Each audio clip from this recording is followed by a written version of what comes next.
તો ગાંધીનગરમાં યુસીસીને લઈને મહત્વના સમાચાર। મુખ્યમંત્રી ભૂપેન્દ્ર પટેલની અધ્યક્ષતામાં મહત્વની બેઠક। યુસીસી કમિટીના સભ્યો બેઠકમાં હાજર।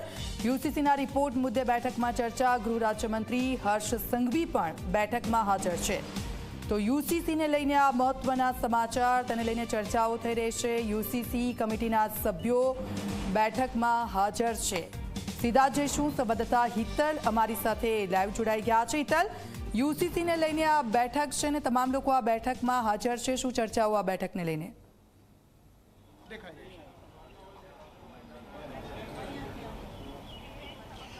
જી ચોક્કસ એવું કહી શકાય કે યુનિફોર્મ સિવિલ કોડ સંદર્ભે આ ખૂબ મહત્વપૂર્ણ બેઠક છે। આ કમિટીની રચના કર્યા પછી કમિટીએ બંને રાજકીય પક્ષોને પણ સાંભળ્યા છે અને અલગ અલગ વિસ્તારોમાં જઈને લોકોને પણ સાંભળ્યા છે। સ્વાભાવિક છે કે આ કમિટી પોતાનો રિપોર્ટ છે એ રિપોર્ટ ડ્રાફ્ટ રિપોર્ટ તૈયાર કરી ચૂકી હોવાની જાણકારી મળી રહી છે અને ક્યાંક ને ક્યાંક જોવા જઈએ તો રિપોર્ટની આખરી સરકારને સોંપણી થાય એ પહેલાં મુખ્યમંત્રીના અધ્યક્ષસ્થાને આ બેઠક બોલાવવામાં આવી છે। સ્વાભાવિક છે કે અત્યારે આ બેઠક મુખ્યમંત્રીના અધ્યક્ષસ્થાને મુખ્યમંત્રીના કાર્યાલયમાં જ ચાલી રહી છે, જેમાં ગૃહ રાજ્યમંત્રી હર્ષ સંઘવી સહિત કમિટીના જે સભ્યો છે એ તમામ સભ્યો હાજર છે। સ્વાભાવિક છે કે આ જે રિપોર્ટ છે એ રિપોર્ટને સોંપ્યા બાદ જે પ્રકારની કાર્યવાહી રાજ્ય સરકારને કરવી પડશે, જે મુદ્દાઓને સાંકળી લેવામાં આવે છે એ મુદ્દાઓનો રિપોર્ટનો સ્વીકાર કરીને ગુજરાતમાં પણ યુસીસી લાગુ કરવા પરિપ્રેક્ષમાં ચર્ચા વિચારણા કરવામાં આવશે। એટલે ક્યાંક ને ક્યાંક જોવા જઈએ તો આગામી ચોમાસું સત્ર પણ આવી રહ્યું છે। સાથે સાથે